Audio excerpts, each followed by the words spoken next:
माधवगंज के घाट पर मदन नाम का एक व्यक्ति खिचड़ी बेचा करता था। मदन काफी मेहनती था, पर उसकी बनाई खिचड़ी किसी को पसंद नहीं आती थी, जिस कारण असफलता कभी उसका साथ नहीं छोड़ती थी। आज भी खिचड़ी नहीं बिक रही है। 1 साल से घाट पर जगह जगह जाकर खिचड़ी बेच रहा हूँ, पर ये सादा भोजन आज के समय में कौन खाना चाहेगा। तभी चंपक मदन के पास आकर कहता है, अरे मदन काका, ये खिचड़ी तो हम घर पर ही बनाकर खा सकते हैं। अब तो ये खिचड़ी बेचना छोड़ ही दीजिए, कुछ और बेच लीजिए, वरना इसी तरह से तंगी में जीवन काटिएगा। हाँ जानता हूँ चंपक, पर मेरे पास इतने पैसे कहाँ हैं कि कुछ और बेचूं, और ना ही अब वो उम्र रही जहाँ अधिक मेहनत का कोई काम कर पाऊं। तब तो हो गया तुम्हारी जिंदगी का बंटाधार, पर एक बात है कि तुम भूखे नहीं रहोगे। आखिर ये खिचड़ी पूरी की पूरी तुम्हें ही जो खानी है।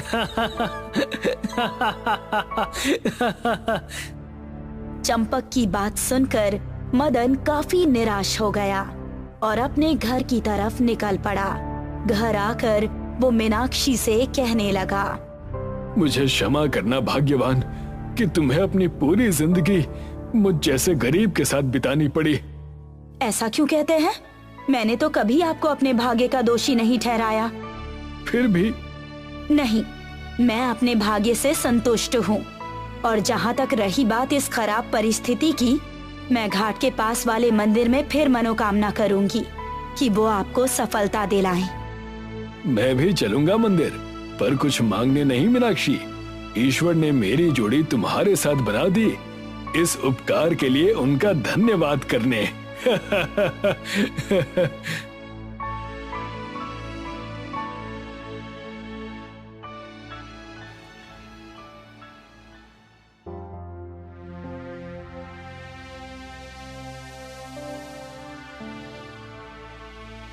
अगले दिन मीनाक्षी और मदन मंदिर से मनोकामना मांगकर घाट के रास्ते घर लौट रहे होते हैं।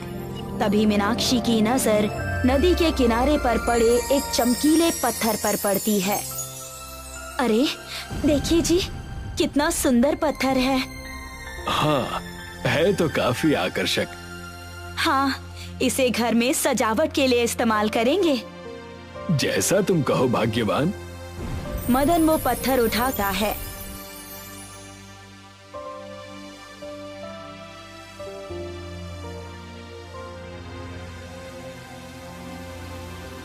और दोनों घर लौटकर खिचड़ी बनाने की तैयारी करने लगते हैं।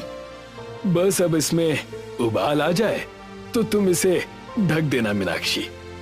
जी, आज ये सारी खिचड़ी बिक जाए तो बहुत अच्छा होगा, वरना अब घर में इस महीने के बाद राशन भरवाने के लिए भी पैसे नहीं बचेंगे।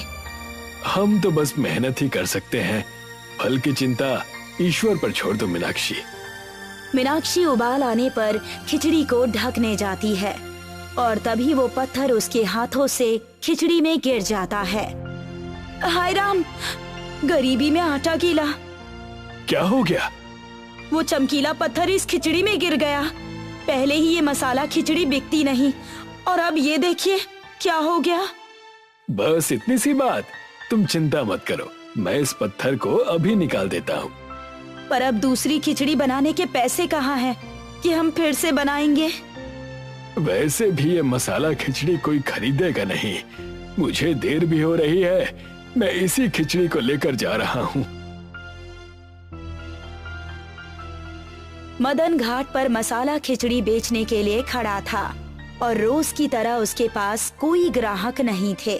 तभी एक युवक वहाँ पर आता है। अरे काका, मुझे बड़ी भूख लगी है, आप ये क्या बेच रहे हैं? ये खिचड़ी है बेटा, सादा भोजन है, कहो तो निकालूं? काका, सादा भोजन उच्च विचार, अब जल्दी से एक प्लेट लगा दीजिए। ठीक है बेटा। युवक जैसे ही पहला निवाला खाता है, उसे उस खिचड़ी का स्वाद इतना बढ़िया लगता है कि वो कुछ ही पल में पूरी प्लेट सफाचट कर जाता है। ऐसी खिचड़ी तो कभी नहीं खाई काका, ये तो पनीर और दाल मखनी से भी बढ़िया है। शुक्रिया बेटा, पर मैं जानता हूँ कि ये भोजन कुछ खास नहीं है। नहीं काका, सच कह रहा हूँ मैं, ऐसा स्वादिष्ट भोजन कभी नहीं खाया। युवक की बातें सुनकर चंपक और कुछ आसपास के लोग मदन के पास एकत्रित होने लगे। अरे क्या बात है काका, ऐसी कौन सी खिचड़ी खिला दी कि ये लड़का इतना खुशी से उछल रहा है? हमें भी तो खिलाओ, जरा हम भी तो देखें। मदन ने इस खिचड़ी दी। खिचड़ी खाकर सब प्रसन्नता से चकित रह गए। अरे वाह काका, क्या बात है, ये लड़का तो बिल्कुल सही कह रहा था। इस खिचड़ी के आगे तो बड़े बड़े ढाबों के खाने भी ना टिके। धन्यवाद आप सभी का। मैं रोज ऐसी ही खिचड़ी बनाकर लाया करूंगा आपसे। मदन आज बहुत खुश नजर आ रहा था। इस खुशी को देखकर मीनाक्षी ने पूछा, क्या बात है, आज बड़े खुश नजर आ रहे हैं? मुझे भी बताइए। तुम भरोसा नहीं कर पाओगी मेरे कहने पर मीनाक्षी। जाओ और खिचड़ी का पतीला देखो, तुम खुद समझ जाओगी।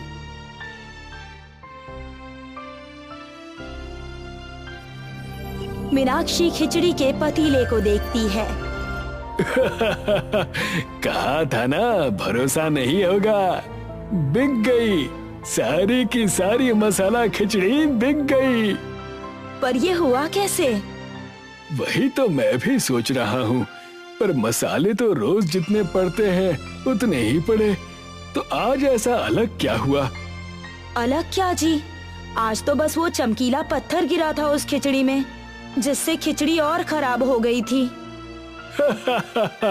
वही पत्थर, उसी चमकीले पत्थर से इसका स्वाद बढ़ा होगा।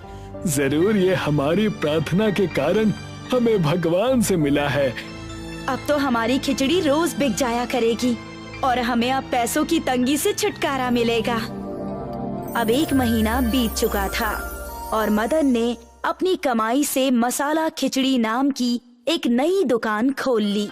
मदन कुछ लोगों को खिचड़ी दे रहा था, तभी चंपक वहाँ पर आता है। अरे काका, क्या हाल है आजकल आपके? बस ईश्वर की कृपा है चंपक। बताओ कितनी प्लेट दूं? नहीं, मैं आज खिचड़ी खाने नहीं आया, मैं तो कुछ पूछने आया था काका। पूछो बेटा, संकोच कैसा? जो पूछना चाहो वो पूछो। वो काका, मुझे मेरे पहले बोले गए कटु शब्दों के लिए क्षमा कीजिएगा। अब जाकर मुझे समझ में आया कि सादे भोजन में कितना स्वाद है, और इसी वजह से मैं आपसे इसे बनाने का तरीका पूछने आया था। अच्छा। मदन चंपक को चमकीले पत्थर की बात छोड़ खिचड़ी बनाने की पूरी विधि बता देता है। अच्छा काका, ठीक है, अब मैं विदा लेता हूँ।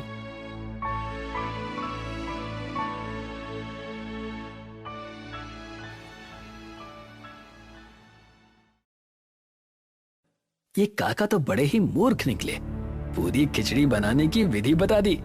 अब तो मैं भी ऐसी ही दुकान खोलूंगा।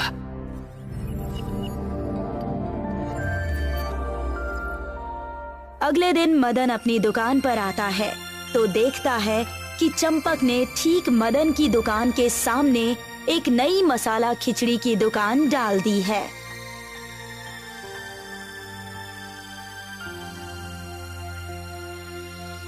वाह चंपक, तुमने भी खिचड़ी की दुकान खोल ली।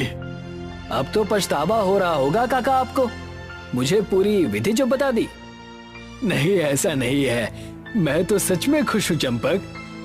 बस ये नाटक रहने दीजिए, बोनी का समय है, बाद में आइएगा। ठीक है बेटा। आए पड़े, बोल तो इतने मीठे हैं जैसे कोई खटास ही ना हो इनके मन में, वो भी इनकी विधि चुराने के बाद। वाह, लोग भी आ रहे हैं। मदन इन कटाक्ष बातों को सुनकर निशब्द हो अपनी दुकान में चला जाता है।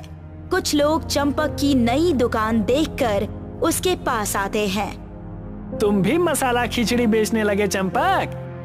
हाँ भाई, आओ खा के देखो, बहुत बढ़िया बनी है। चंपक वहाँ उसकी दुकान पर आए हुए लोगों को खिचड़ी परोसता है। सबने खिचड़ी खाई, पर किसी ने कोई खास प्रतिक्रिया नहीं दिखाई। अरे क्या बात है मखनचू, कोई गड़बड़ है क्या? नहीं, कुछ गड़बड़ तो नहीं है, बस ये खिचड़ी कुछ खास नहीं, जैसे घर में बनती है वैसी ही है। लगता है बस मदन काका बना सकते हैं ऐसी खिचड़ी। ये कैसे हो सकता है? मैंने तो खिचड़ी बिल्कुल काका की विधि के हिसाब से ही बनाई थी। इस मदन काका ने मुझे धोखा दिया है, जरूर विधि में मुझे कुछ कम बताया होगा। अच्छा, तो तुमने उन्हीं से विधि पूछी और अब उन पर ही विश्वासघात का आरोप भी लगा रहे हो। ये तो काका का बड़प्पन था कि उन्होंने तुम्हें विधि बता दी। अरे भैया गुस्सा ना हो, मैं तो बस यूं ही बोल गया। चंपक को बहुत गुस्सा आता है, पर वो अपने दांत पीस कर रह जाता है। अगले दिन चंपक मदन की खिचड़ी का राज जानने उसकी खिड़की के पास छुपकर मीनाक्षी को खिचड़ी बनाते हुए देखता है। बस मसाले पड़ गए हैं, उबाल आते ही इसमें पत्थर डुबो देना भाग्यवान, और फिर ढककर बाहर आ जाओ। जी अभी आई। अच्छा, तो इस चमकीले पत्थर को डालने के बाद ही इस खिचड़ी का स्वाद बढ़ता है। मीनाक्षी रसोई से बाहर चली जाती है। अब रसोई घर खाली था। मौके का फायदा उठाते हुए चंपक रसोई में आता है और पत्थर उठाने की कोशिश करता है। तभी मदन रसोई में आ जाता है।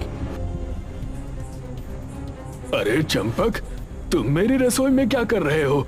और ये पत्थर कहाँ ले जाना चाहते हो? रखो इसे। अरे काका, माफ करना, मैं तो बस जिज्ञासा के नाते देखना चाहता था कि इस पत्थर से खिचड़ी का स्वाद कैसे बढ़ जाता है। अच्छा, मैं समझता हूँ चंपक, जिज्ञासा अच्छी चीज है, पर इस तरह चोरी करना तो ठीक नहीं ना। माफ करना काका, किसी से कहिएगा नहीं। मुझे भी बस आपकी तरह खिचड़ी बनाकर भेजनी है। आप केवल मुझे इतना बता दीजिए कि आपको ये पत्थर प्राप्त कहाँ से हुआ। ठीक है, सुनो बताता हूँ। मैंने घाट के पास वाले मंदिर में मनोकामना मांगी थी, जिसके बाद हमें नदी के किनारे ये चमकीला पत्थर मिला। अच्छा काका, मैं भी बिल्कुल ऐसा ही करूंगा।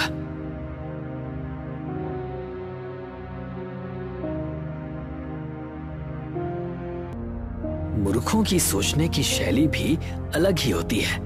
एक बार विधि चुरा ली इनसे, फिर भी चमकीले पत्थर की पूरी जानकारी दे दी मुझे। चंपक ने बिल्कुल वैसा ही किया जैसा मदन ने कहा था। मनोकामना मांगने के बाद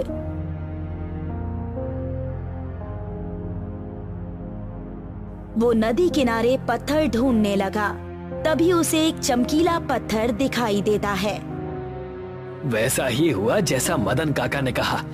अब देखता हूँ कि मेरी दुकान कैसे नहीं चलती। एक बार दुकान चल जाए, फिर काका को तो देख लिया जाएगा।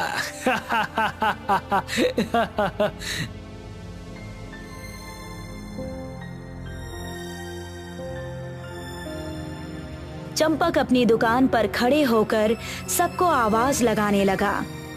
तभी वहां पर मक्खनचू आ गया। आओ आओ और दुनिया की सबसे स्वादिष्ट खिचड़ी खाओ। आओ आओ। क्या बात है चंपक, आज कोई नई विधि चुरा लाए हो क्या? अरे खा के तो देखिए, मैंने खुद बनाई है और चखी भी है। अच्छा, लाओ भाई, देखे क्या नया बनाया है। ये लीजिए, गर्मा गर्म मसाला खिचड़ी। मक्खनचू ने जैसे ही एक निवाला खाया, उसे खिचड़ी की जगह मिट्टी का स्वाद आने लगा और उसके पेट में तेज दर्द हो उठी। हाय, ये क्या खिला दिया? तुम्हारी तो शिकायत करूंगा अब चंपक। अरे भैया क्षमा करिएगा, मैंने कुछ नहीं किया, मैंने तो खुद चखा था इन्हें। तभी वहाँ मदन पानी लेकर दौड़ते हुए आता है। ये लो, ये पानी पियो मक्खनचू।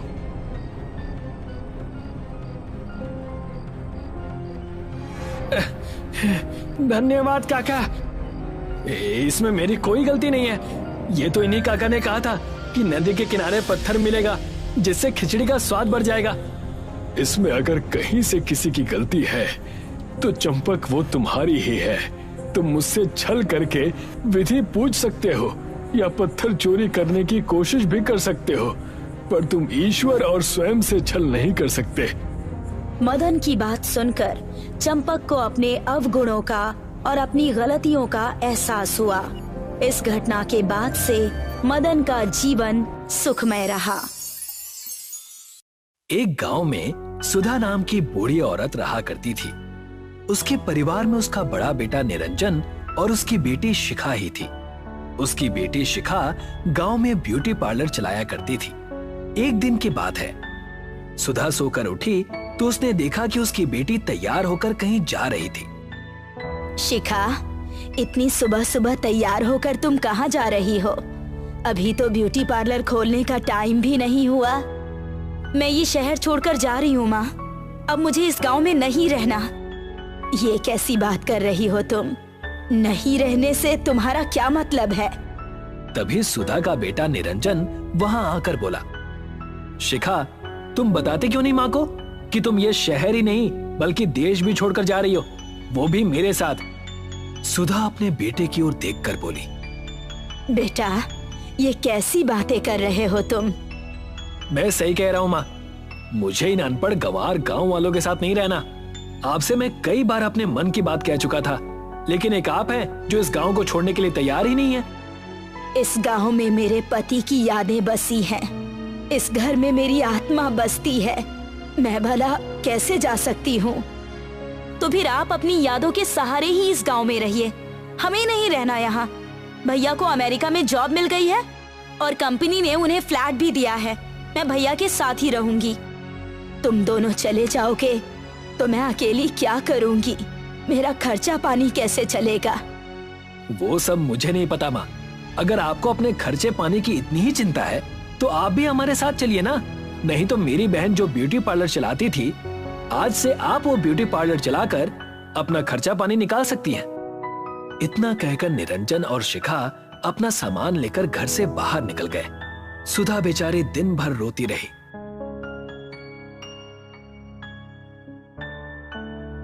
अगले दिन सुधा अपने आप से बोली, मेरे बच्चे अपने आप को समझते क्या है?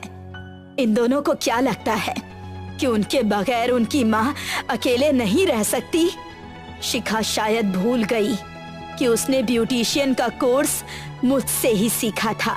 मैं उससे बेहतर ब्यूटी पार्लर चलाकर दिखा सकती हूँ। इतना बोलकर सुधा अपने ब्यूटी पार्लर के दुकान में चली गई। दुकान के बाहर मोहिनी शायद शिखा का इंतजार कर रही थी। सुधा को देखकर वो चौंक गई। माँ जी, आप यहाँ पर क्या कर रही हैं? शिखा मेम साहब नहीं है क्या? शिखा अपने भाई के साथ इस देश को छोड़कर चली गई। आज से मैं ही इस ब्यूटी पार्लर को संभालूंगी। क्या तुम्हें मेरे साथ काम करने से कोई एतराज है? मुझे तो बस अपनी सैलरी से मतलब है। ब्यूटी पार्लर आप चलाओ या आपकी बेटी, मुझे कोई फर्क नहीं पड़ता। सुधा मुस्कुराती हुई ब्यूटी पार्लर के अंदर चली गई।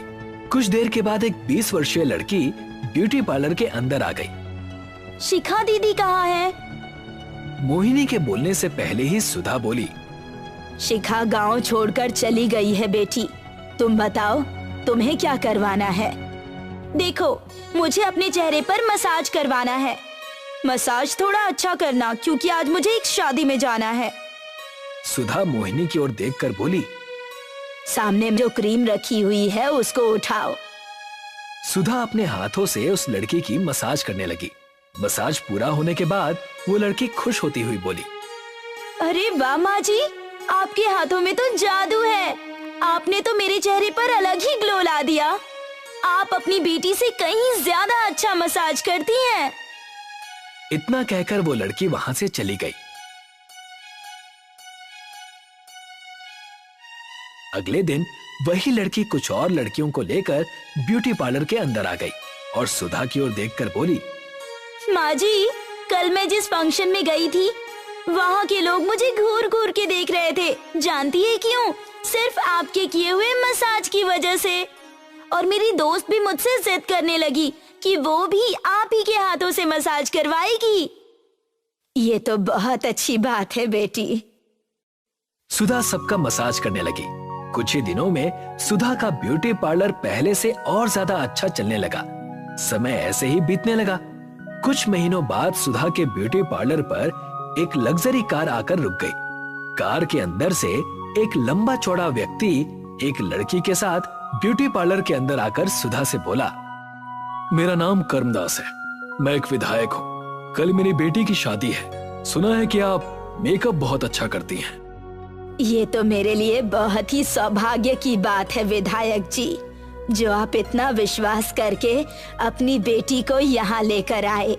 मैं आपकी बेटी को इतनी सुंदर बना दूंगी कि उसके विवाह के समय उसके चेहरे पर से किसी की नजर नहीं हटेगी। सुधा विधायक की बेटी के चेहरे पर मसाज करने लगी। विधायक खुश होकर चला गया, मगर कुछ ही देर बाद वो कुछ गुंडों को लेकर आ धमका। ये तुमने बिल्कुल भी अच्छा नहीं किया। मैं तुम्हारा मसाज पार्लर बंद करवा दूंगा। ये कैसी बातें कर रहे हैं आप विधायक जी? अचानक आपको क्या हो गया? कुछ देर पहले तो आप बड़े खुश होकर गए थे। तुमने मेरी बेटी के चेहरे पर क्या किया है? जब से वो अपने चेहरे पर मसाज करवा कर घर गई है, उसके चेहरे पर खुजली हो रही है। जानती हो तुमने उसका पूरा चेहरा खराब कर दिया है। मुझे शहर से डॉक्टर बुलवाना पड़ा। मेरी समझ में नहीं आ रहा कि मैं क्या करूं। कल उसकी शादी है, कहीं लड़के वाले उसका चेहरा देखकर शादी के लिए मना न कर दे। मैंने तो उसी क्रीम से मसाज किया था जिस क्रीम से मैं हर लड़की की मसाज करती हूँ। वो सब मुझे नहीं पता। आज के बाद ये ब्यूटी पार्लर अब नहीं चलेगा। इतना कहकर विधायक ने सुधा को ब्यूटी पार्लर से बाहर निकाल दिया और उसके पार्लर में ताला लगा दिया। बेचारी सुधा उदास मन से अपने घर पर थी कि तभी मोहिनी वहाँ पर आ गई। माँ जी, आपका ब्यूटी पार्लर तो बंद हो चुका है। अब मुझे मेरी तनख्वाह दे दीजिए आप। ये तुम कैसी बातें कर रही हो बेटी? अगर तुम अपनी तनख्वाह कुछ दिन बाद लोगी तो क्या तुम्हारा कुछ बिगड़ जाएगा? माँ जी, मुझे किसी चीज से कोई मतलब नहीं है। मुझे बस मेरे पैसे चाहिए, लेकिन इस वक्त मेरे पास पैसे नहीं है। मुझे तुमसे यही उम्मीद थी बुढ़िया। अच्छा हुआ कि तुम्हारे साथ ऐसा हुआ। इतना कहकर मोहिनी गुस्से में वहाँ से चली गई और सीधे उस गांव के मुखिया के घर पर आ गई। मोहिनी को देखकर मुखिया मुस्कुराता हुआ बोला, आखिरकार तुमने वो करके दिखा ही दिया जो तुमने मुझसे करने का वादा किया था। अब मैं इस गांव में अपनी बेटी का ब्यूटी पार्लर खोलूंगा और तुम्हें 2 गुनी तनख्वाह पर वहाँ पर रखूंगा। लेकिन अभी आपको उस बुढ़िया का जीना और हराम करना होगा। मुझे लगता है कि वो बुढ़िया ऐसे ही चुप नहीं बैठेगी। चिंता मत करो, उसके लिए मैंने कुछ सोच रखा है। अगले दिन मुखिया कुछ व्यक्तियों को लेकर सुधा के घर पर आ गया और सुधा से बोला, तुमने हमारे गांव का नाम खराब किया है, इसीलिए तुम्हें इस गांव को छोड़कर जाना होगा। ये कैसी बातें कर रहे हैं आप मुखिया जी? सही कह रहा हूँ मैं। तुमने विधायक जी की बेटी का चेहरा खराब कर दिया। अगर तुम यहाँ पर रुकी तो पता नहीं तुम किस किस का चेहरा खराब कर दोगी। मैंने ऐसा जानबूझकर नहीं किया। वो सब मुझे नहीं पता। अगर तुम सीधे तरीके से यहाँ से नहीं जाओगी तो मजबूरन गांव वाले तुम्हें धक्के देकर यहाँ से निकाल देंगे। लेकिन मुखिया जी, मैं बूढ़ी बेसहारा कहाँ पर जाकर भटकूंगी? मुझे उससे कोई मतलब नहीं, यहाँ से निकल जाओ। मुखिया ने सुधा को धक्के देकर उसके ही घर से उसे बाहर निकाल दिया। सुधा बेचारी भूखी प्यासी एक खेत में जाकर गई। तभी एक अजनबी औरत सुधा के पास आ गई। कौन हो तुम? तुम्हें काफी देर से देख रही हूँ। तुम्हारे परिवार वाले कहाँ हैं? उस औरत की हमदर्दी देखकर सुधा की आंखों में आंसू आ गए। वो रोते हुए अपने साथ घटी घटना बताने लगी। देखो, तुम चाहो तो मैं तुम्हारी मदद कर सकती हूँ। इस गांव के हाईवे पर मेरा घर बना हुआ है। मैं भी किसी जमाने में ब्यूटी पार्लर चलाया करती थी, जो कि अब बंद हो चुका है। तुम चाहो तो उस ब्यूटी पार्लर को दोबारा चला सकती हो और मेरे घर पर भी रह सकती हो। मैं कुछ सालों के लिए ये गांव छोड़कर जा रही हूँ। लेकिन आप मेरी इतनी मदद क्यों कर रही हैं? एक दूसरे की मदद करना अच्छा होता है, इसीलिए। लेकिन अब मेरे ऊपर कौन विश्वास करेगा? चिंता मत करो, तुम ब्यूटी पार्लर खोलो।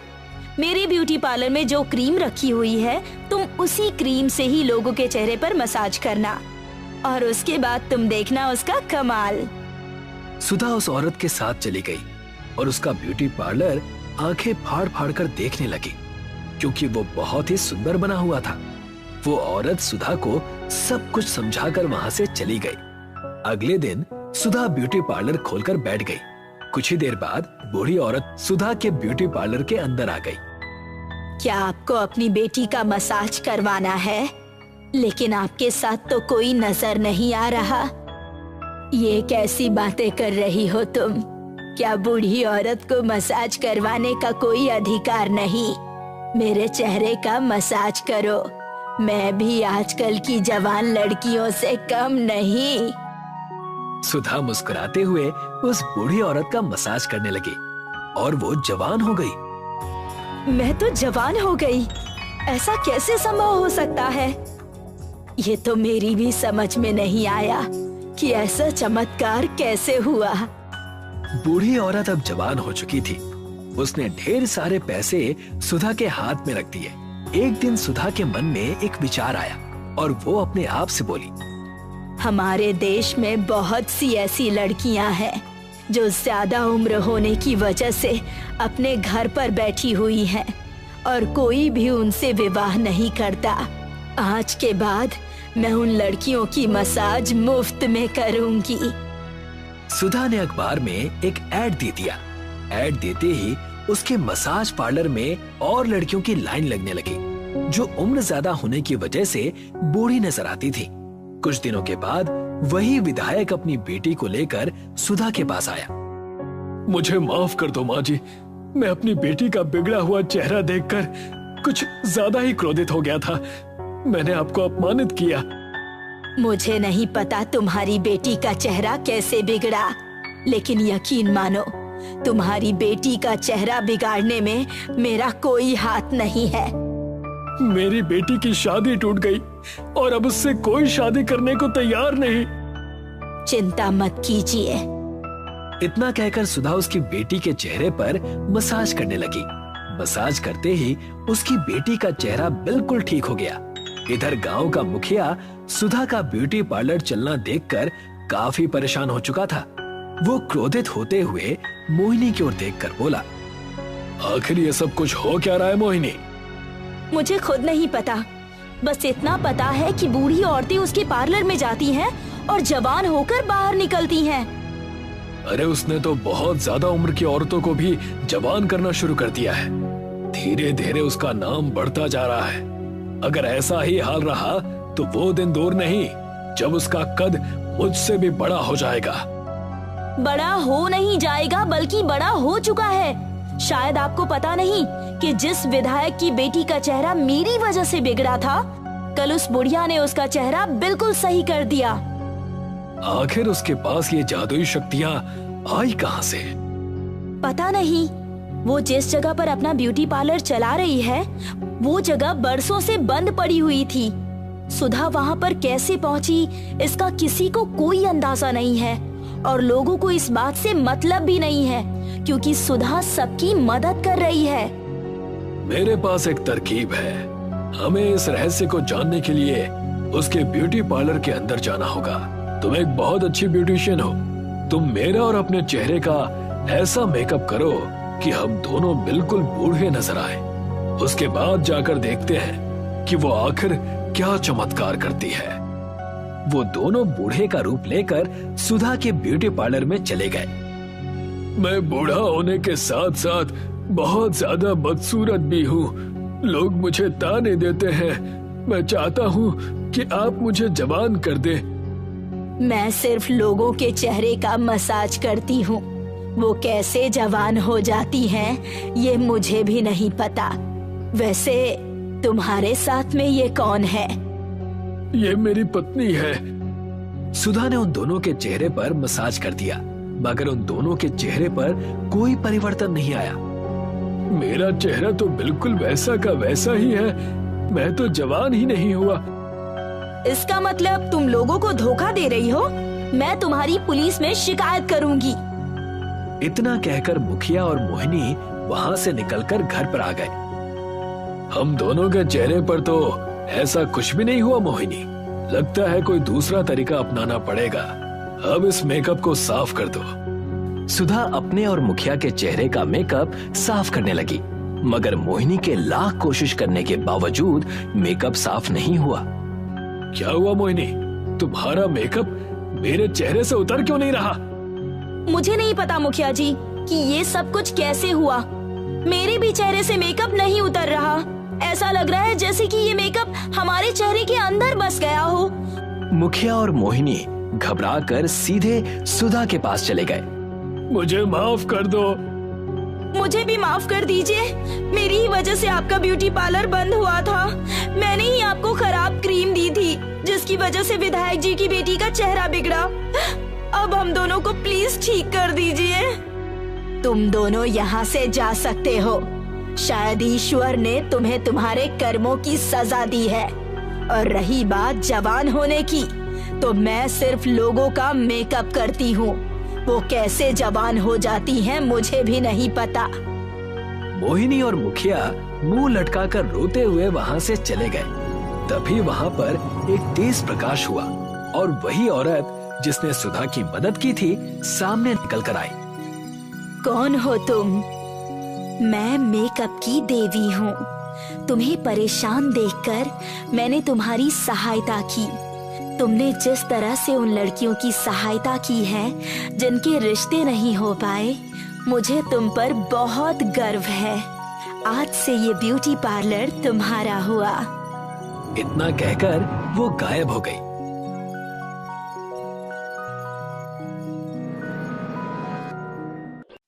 धर्मपुर नाम का एक गांव था, जहां किशन अपनी पत्नी और अपने बच्चों के साथ रहा करता था। वो अपने परिवार का बहुत ख्याल रखता था। गांव हाईवे के करीब होने के कारण वहां का व्यापार बहुत अच्छा चलता था। किशन वैसे तो एक गरीब किसान था। उसका शहर जाकर दुकान खोलने का सपना था।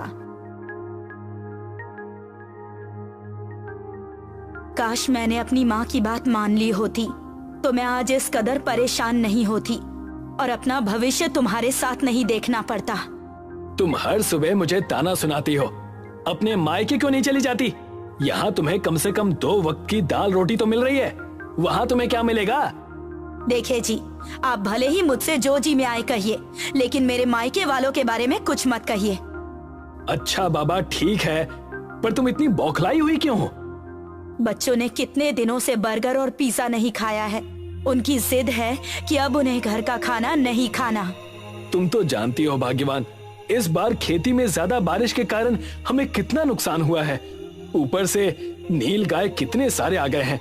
अब हम खेती बाड़ी तो कर ही नहीं सकते। ये मैं समझ सकती हूँ, पर बच्चों को कौन समझाए?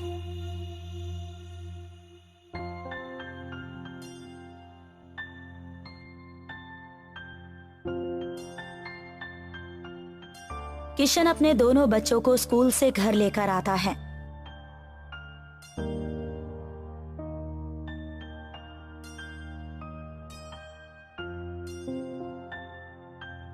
बच्चे घर के अंदर आते ही सवाल पूछने लगते हैं।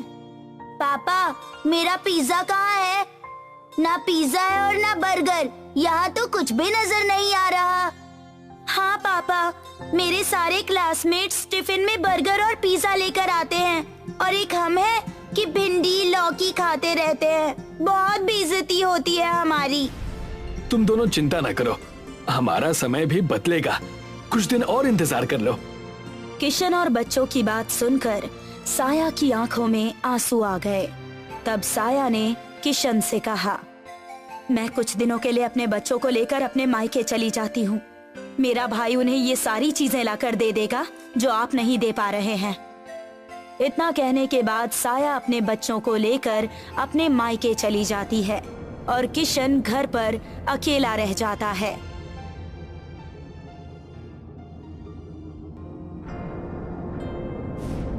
मेरी पत्नी और मेरे बच्चे मुझसे दूर हो गए। हे भगवान, अब और कैसे दिन देखूंगा मैं? मुझे ही कुछ करना होगा। किशन को रोता देख वहाँ पर गांव के बहुत बड़े जमींदार रामचरण सिंह आ गए। और किशन से पूछने लगे। किशन, क्या बात है भाई, क्यों गंगा जमुना बहा रहे हो? ऐसी कौन सी विपदा आन पड़ी? अरे जमींदार साहब आइए, अब क्या बताऊं, खेती बारिश की वजह से खराब हो गई। पत्नी बच्चों को लेकर अपने मायके चली गई। मेरे पास परिवार कहने के लिए अब कुछ बचा ही नहीं है। ना परिवार साथ है, न किस्मत। जैसा कि मैं तुम्हें देख पा रहा हूँ, बात पैसे की समझ आ रही है कि आर्थिक स्थिति तुम्हारी संकट में है। बिल्कुल सही कहा आपने। मुझे शहर जाकर कोई व्यापार करना है, पर मेरे पास 1 रुपया भी नहीं है। एक काम करो, तुम मुझसे कुछ पैसे ले लो। मैं तुम्हें पूरे 2000 रुपए देता हूँ। उन पैसों से शहर चले जाओ। जब तुम्हारे पास हो जाए तब तुम मुझे मेरे पैसे लौटा देना। और क्या? बड़ी मेहरबानी होगी साहब, इतना मेरे लिए किसी ने भी नहीं किया। मैं बिल्कुल तैयार हूँ, मैं आपके पैसे ब्याज सहित लौटा दूंगा। किशन जमींदार से पैसे ले लेता है और शहर चला जाता है। और शहर में दर बदर भटकने के बाद उसे एक आटा चक्की में नौकरी मिल जाती है। किशन, तुम्हें मैं महीने के 8000 रुपए दूंगा। तुम्हें मन लगाकर आटा चक्की की दुकान में काम करना है। मुझे तुम्हारी कोई भी शिकायत नहीं सुननी। जैसा आप कहें, मैं बिल्कुल ऐसा ही करूंगा। मैं आपको शिकायत का कोई मौका नहीं दूंगा। किशन कुछ दिन उस आटा चक्की में काम करता है। एक दिन हिसाब के हेर फेर की वजह से उसका उस आटा चक्की के मालिक के साथ झगड़ा हो जाता है। मैंने तुम्हें कितना ईमानदार समझा था, पर तुम तो चोर निकले। मुझे तुमसे ये उम्मीद नहीं थी। निकल जाओ मेरी दुकान से और इस बाजार में कभी नजर मत आना। तुम्हें यहाँ अब कोई भी काम नहीं देने वाला। मैंने आपके यहाँ पर कोई भी चोरी नहीं की। आप मुझ पर ऐसा झूठा इल्जाम मत लगाइए। और हाँ, मुझे भी आपके पास कोई काम नहीं करना। मेरी 2 महीने की तनख्वाह मुझे दे दीजिए बस। किशन अपने मालिक से पैसे लेकर सामने वाले पिज्जा की दुकान पर बैठ जाता है और देखता है। आओ आओ, गर्मा गर्म पिज्जा खाओ। यार, मैं अकेले कितना काम करूं, मुझे कुछ समझ में नहीं आ रहा। कोई एक बंदा मिल जाए तो मैं उसके ऊपर अपनी जिम्मेदारी सौंप दूं। लच्छू की बात सुनकर किशन उसके पास चला गया और कहने लगा, भाई साहब, क्या मैं आपकी दुकान में काम कर सकता हूँ? मुझे भी पिज्जा बनाना सिखा दीजिए। मैं लोगों के जूठे बर्तन धोने के लिए भी तैयार हूँ। लगता है ये मजबूर है। इसकी मजबूरी का मैं बखूबी फायदा उठाऊंगा। हाँ हाँ, क्यों नहीं। तुम मेरे दुकान में काम कर सकते हो, लेकिन एक ही शर्त पर। मैं तुम्हें तनख्वाह सिर्फ 2000 ही दूंगा और काम पूरे दिन करवाऊंगा। मुझे ये शर्त मंजूर है, मैं जरूर काम करूंगा। इतना कहकर किशन उस दुकान पर काम करने लगा। धीरे धीरे 1 महीने बीत चुके थे। किशन अब पिज्जा बनाना बखूबी जान चुका था।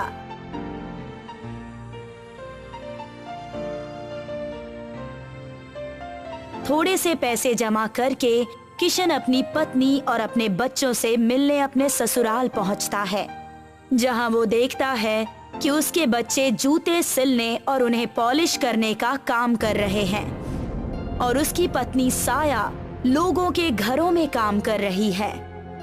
आओ साहब, जूते पॉलिश करवा लो, सिर्फ 10 रुपए में। ज्यादा नहीं, सिर्फ 10 रुपए में। आ जाओ, आ जाओ। अपने बच्चों की ये दशा देखकर किशन की आंखों में आंसू आ जाते हैं और वो उनके पास जाकर उनसे कहता है, ये सब क्या हो रहा है मेरे बच्चों? तुम्हारी ये दशा कैसे हो गई? और तारा की मम्मी कहाँ है? अपने पिता किशन को देखकर दोनों बच्चे उसके गले लग जाते हैं और उसके पास रोने लगते हैं। किशन को देखकर साया भी बड़ी खुश हुई और किशन से कहने लगी, मुझे माफ कर दीजिएगा जी। मेरी छोटी सी गलती की वजह से बहुत बड़ा बखेड़ा खड़ा हो गया। मैं यहाँ पर अपने भाई और उसकी पत्नी की बहुत ताने सुनती हूँ। बस अब बहुत हुआ, चलिए अब अपने घर चलिए। नहीं नहीं, मैं कहीं नहीं जाने वाला। मुझे तुम्हारे भाई से मिलना है। आखिर कैसे वो मेरे बच्चों से जूते पॉलिश करवा सकता है? किशन साया के बड़े भाई यानी अपने बड़े साले से जाकर मिलता है और उससे गुस्से में कहता है, तुम्हारी इतनी हिम्मत कि तुमने मेरे बच्चों से काम करवाया और मेरी पत्नी से भी। अब क्या करूं? मेरे पास इतने पैसे हैं नहीं कि मैं इन्हें हर रोज इनके मन का खाना खिला सकूं, और इतना ही है तो इन्हें लेकर यहाँ से चले जाओ। मैं अपनी पत्नी और बच्चों को लेकर यहाँ से जा रहा हूं।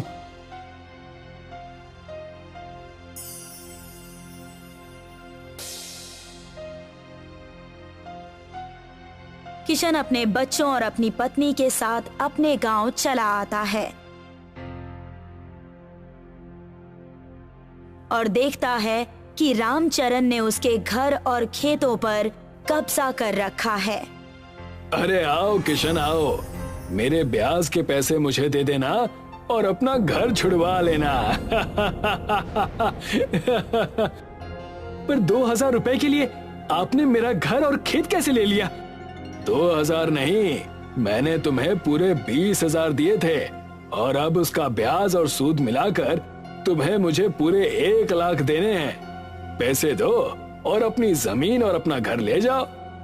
रामचरण ने किशन को अपने घर से बेघर कर दिया और किशन अपने परिवार के साथ रास्ते पर आ गया।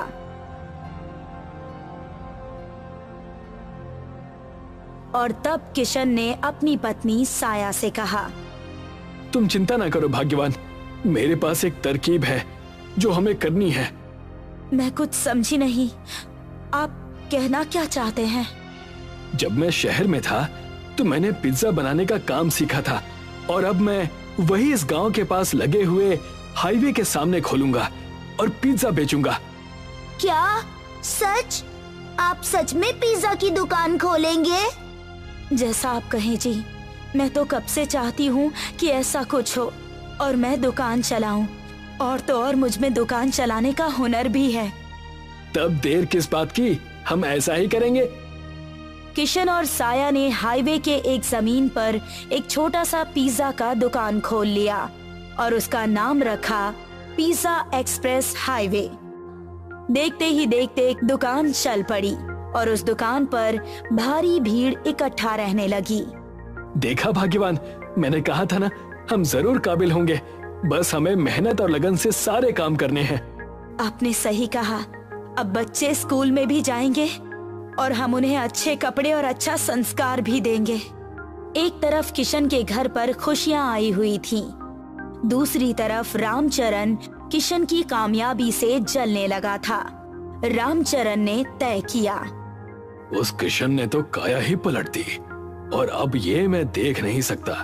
कल मुझे मेरे पैसे देकर अपना घर और खेत दोनों मुझसे ले गया।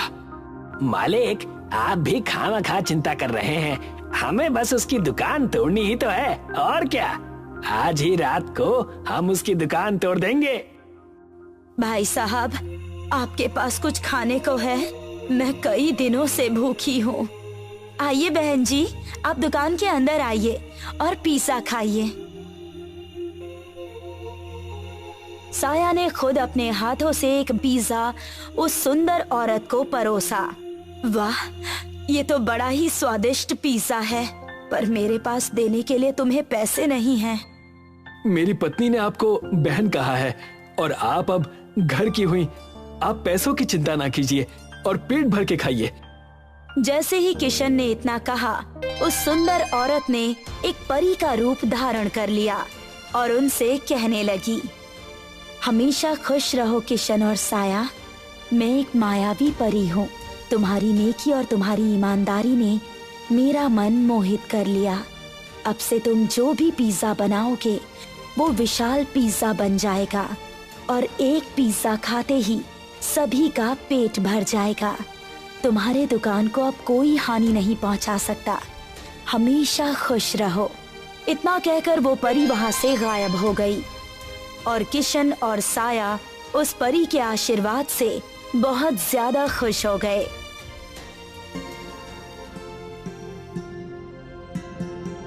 रात को रामचरण अपने कुछ गुंडे लेकर उनके दुकान पर पहुंचा। जाओ, इसकी दुकान को हाईवे से नीचे गिरा दो। आप चिंता न करिए, जैसे ही वो गुंडे उस पिज्जा एक्सप्रेस हाईवे की दुकान के पास पहुंचे, सामने से एक पेड़ की डाली बहुत तेजी से उनकी तरफ आई और उन्हें अपने साथ उठाकर पेड़ के ऊपर लेकर चली गई। बचाओ, हमें बचाओ, यहाँ से नीचे उतारो, बचाओ हमें। उनकी आवाज सुनकर वहाँ पर किशन का परिवार आ गया और कहने लगा, बड़ा मजा आया। रामचरण काका तो पूरे बंदर लग रहे हैं। जी हाँ, जैसे को तैसा। मुझे माफ कर दो किशन, मुझसे बहुत बड़ी गलती हो गई है। मैं आइंदा से तुम्हें और तुम्हारे परिवार को कभी तंग नहीं करूंगा। साया के भाई को भी मैंने ही पैसे दिए थे ताकि तुम्हारी पत्नी और बच्चे खुश न रहें। सिर्फ तुम्हारी वजह से मेरा परिवार कितनी मुश्किल में था, तुम्हें इसका अंदाजा भी है? जाओ और अब तुम ऐसे ही तड़पो। किशन और साया वहां से चले गए। रामचरण को अपनी गलती का एहसास हो गया था। उस पेड़ ने उन्हें नीचे उतार दिया।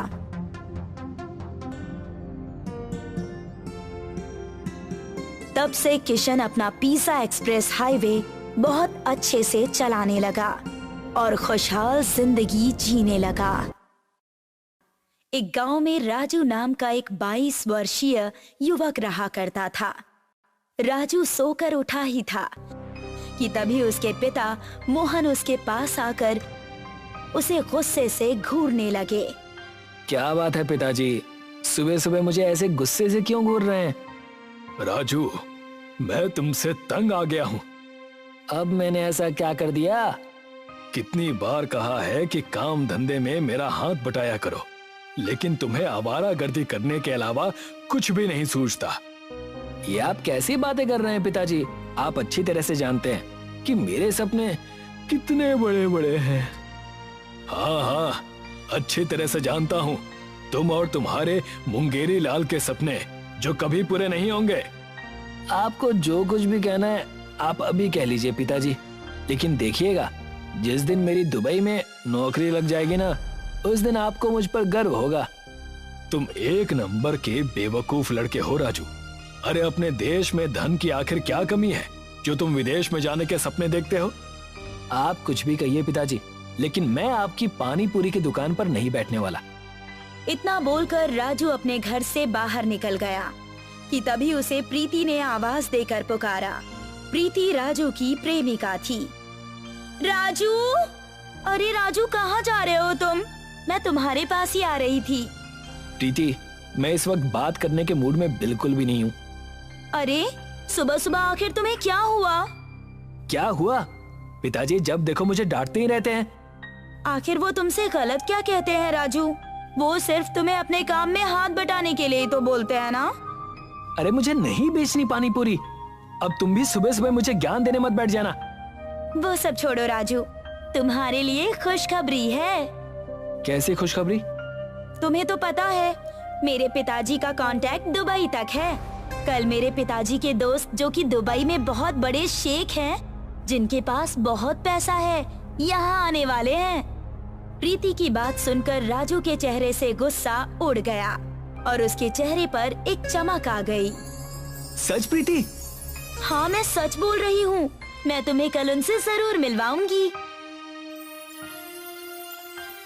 अगले दिन दोपहर के समय प्रीति खुशी खुशी चहकती हुई राजू के घर पर आ गई। अरे प्रीति, क्या हुआ? तुम्हारे चेहरे पर ये खुशी कैसी? बुद्धू, तुम्हारे लिए खुश हूँ। पिताजी के दोस्त शेख हमारे घर पर ही ठहरे हैं। तुम जल्दी से चलो। लेकिन प्रीति, उनके सामने खाली हाथ कैसे जाऊंगा? उनके लिए कोई उपहार ले जाना तो जरूरी है ना, ताकि वो उपहार देखकर खुश हो जाएं। ये बात तो तुमने बिल्कुल सही कही है। तभी प्रीति के दिमाग में एक विचार आया। अरे, तुम्हारे पिताजी की पानी पूरी तो दूर दूर तक मशहूर है। तुम अपने पिताजी की पानी पूरी ही उनके लिए क्यों नहीं ले जाते? वैसे भी ये शेख लोग खाने पीने के बहुत ज्यादा शौकीन होते हैं। तुम्हें कोई और चीज नहीं मिली क्या? अब इतनी जल्दबाजी में उनके लिए यही भेंट सही होगी। ठीक है, चलो।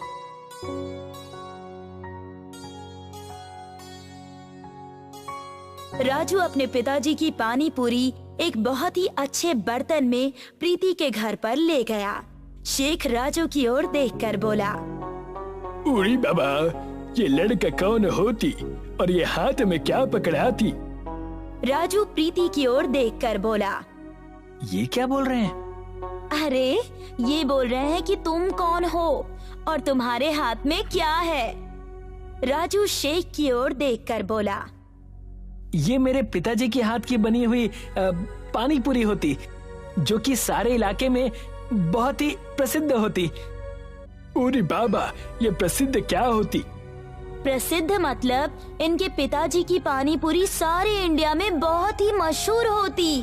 आप ये पानी पूरी खाती तो आपको मजा आ जाती। प्रीति के कहने पर शेख पानी पूरी खाने लगा। शेख को पानी पूरी बहुत ज्यादा पसंद आई। अरे बाबा, ये तो बहुत टेस्टी होती, हमको खाकर इसे मजा आ गई। इतना बोलकर शेख राजू की ओर देखकर बोला, तुम क्या काम करती? अभी तो मैं कुछ नहीं करता, लेकिन मेरा सपना है कि मैं भी दुबई में जाकर नौकरी करूं। अरे बाबा, ये क्या बोलती, हमको कुछ भी समझ में नहीं आती। प्रीति राजू की ओर देखकर बोली, राजू, तुम शेख से शेख की ही जुबान में बात क्यों नहीं करते? राजू शेख की ओर देखकर बोला, अभी हम कुछ नहीं करती, लेकिन हमारा सपना है कि हम दुबई जाती और वहाँ बहुत सारा पैसा कमा के इंडिया लाती। हम यहाँ पर कुछ दिन रुकती, उसके बाद हम तुमको अपने साथ दुबई ले जाती और अपनी कंपनी में तुमको नौकरी देती। तभी एक कार प्रीति के दरवाजे पर आकर खड़ी हो गई। उस कार में एक बहुत ही अमीर दिखने वाला व्यक्ति आया। शेख उस अमीर व्यक्ति के साथ उसी की कार में बैठकर कहीं चला गया। राजू प्रीति के पिता की ओर देखकर बोला, शेख साहब कहाँ गए हैं? शेख साहब यहाँ पर एक बहुत ही बड़ी डील करने आए हैं। वो तो यारी दोस्ती में वो मेरे घर पर ठहरे हैं। हालांकि वो तो यहाँ के 5 स्टार होटल में ठहरना चाहते थे। तुम चिंता मत करो, शेख साहब ने तुमसे वादा किया है कि वो तुम्हें दुबई ले जाएंगे। अब तुम्हारे सपने बहुत जल्दी पूरे हो जाएंगे। राजू खुशी खुशी अपने घर पर चला गया और सारी बात अपने पिता को बताने लगा।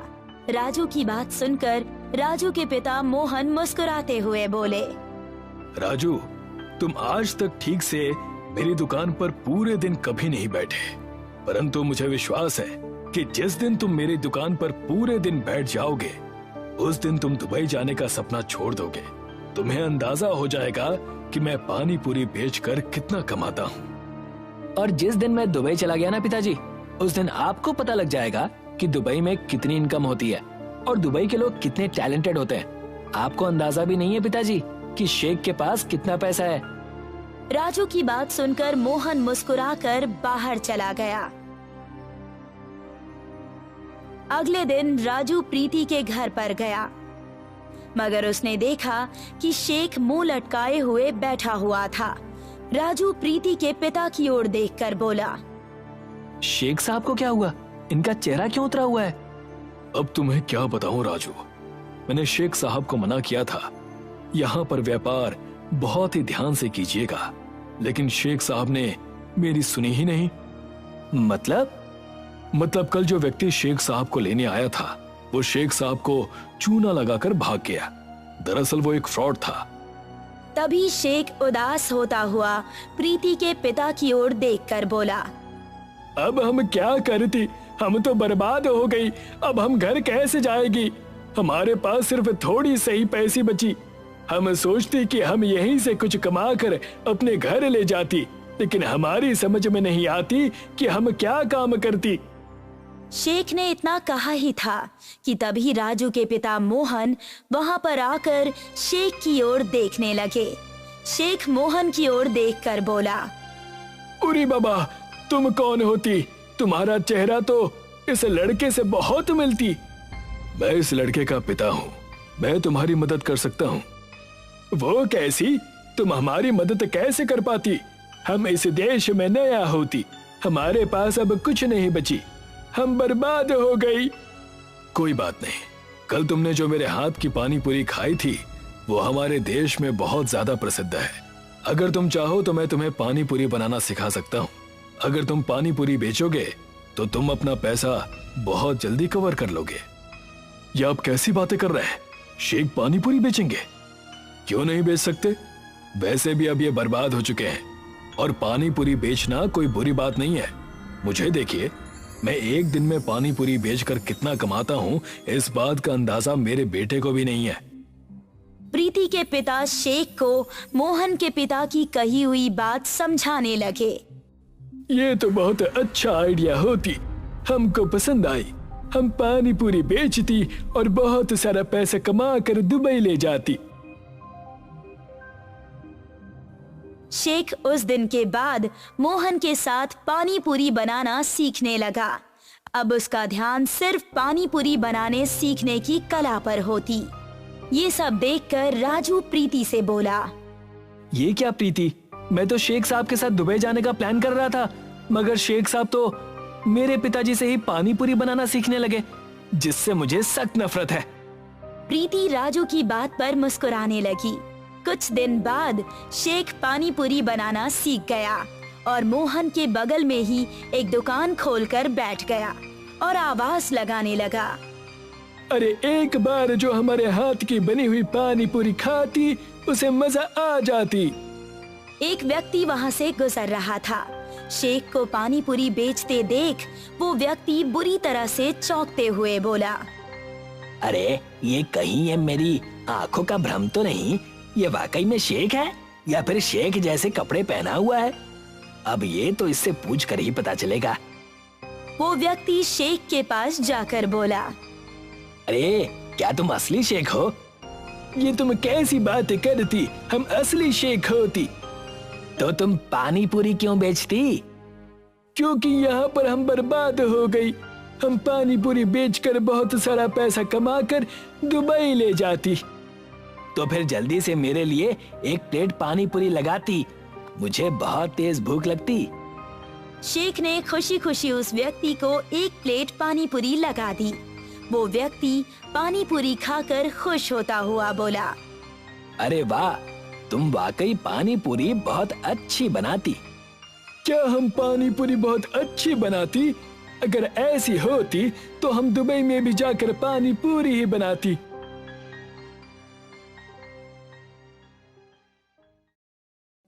कुछ ही दिनों में शेख की दुकान पर बहुत से ग्राहकों की भीड़ लगने लगी। कोई भी अगर शेख को पानी पूरी बेचते हुए देखता तो वो तुरंत शेख की दुकान पर पानी पूरी खाने आ जाता। शेख को पानी पूरी बेचते हुए काफी समय हो गया और उसके पास धन का भंडार एकत्रित हो गया। शेख खुश होते हुए मोहन के पास आकर बोला, हमारे साथ जब फ्रॉड होती तो हम समझे कि इंडिया के लोग अच्छे नहीं होती, लेकिन तुम हमारी मदद करी, हम तुम्हारा ये एहसान कभी नहीं भूली। ये कैसी बातें कर रहे हैं आप? हम भारतीय हमेशा अपने देश में आए हुए मेहमानों की मदद करते हैं। जब मुझे पता चला कि आपके साथ मेरे ही देश के किसी व्यक्ति ने धोखा किया है तो मुझे बहुत बुरा लगा। इसलिए मैंने आपकी मदद की सोची, ताकि आप अपने दिल में मेरे देश के लिए कोई मैल रखकर यहाँ से ना जाए। अब हमारे पास इतना रुपए होती कि हम अपने देश वापस जा सकती और हम वहाँ पर भी पानी पूरी का एक बहुत बड़ा रेस्टोरेंट खोलना चाहती और हम चाहती कि उस रेस्टोरेंट का नाम तुम्हारे नाम से होती। यह तो आपका बड़प्पन है शेख। तभी वहाँ पर राजू आ गया। शेख राजू की ओर देखकर बोला, और तुम भी हमारे साथ दुबई चलती और हमारे रेस्टोरेंट में काम करती। राजू शेख की ओर देखकर बोला, नहीं शेख साहब, मुझे समझ आ गया है कि अपना देश होता है, और मेरी ये भी समझ में आ गया है कि हमारा इंडिया किसी से कम नहीं है। जिस पानी पूरी की हमेशा मैं अपने पिता के सामने बुराई किया करता था, आज उसी पानी पूरी को बेचकर आप धन कमाकर अपने देश वापस जा रहे हैं, तो भला मैं उस काम को कैसे छोड़ सकता हूँ? तुम्हारी ये बात हमको बहुत अच्छी लगी, लेकिन अगर तुम्हारा कभी भी मन करती तो तुम हमारे पास दुबई जरूर आती। इतना कहकर शेख सबसे विदा लेकर वहाँ से चला गया। मोहन राजू की ओर मुस्कुराकर देखकर बोला, तुम्हें तो शेख ने दुबई जाने का ऑफर दिया था।